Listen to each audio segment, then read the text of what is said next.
Bet skolotājiem arī der kādreiz pašam padomāt gan tādu situāciju, kad viņš pats bija skolēns, gan tad, kad viņš bija augstskolā, un tagad kā tad to visu izstāstīt skolēnam, jo pieredzes bagātam skolotājiem dažreiz ir apnicis. Viss taču ir zināms, kā tad to tu vari nesaprast.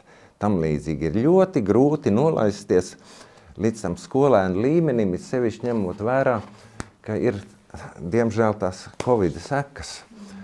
Un tās izpaužās ne tikai tais uzdevumos, kur mums ir jāspriež, jādomā, jāpamato. To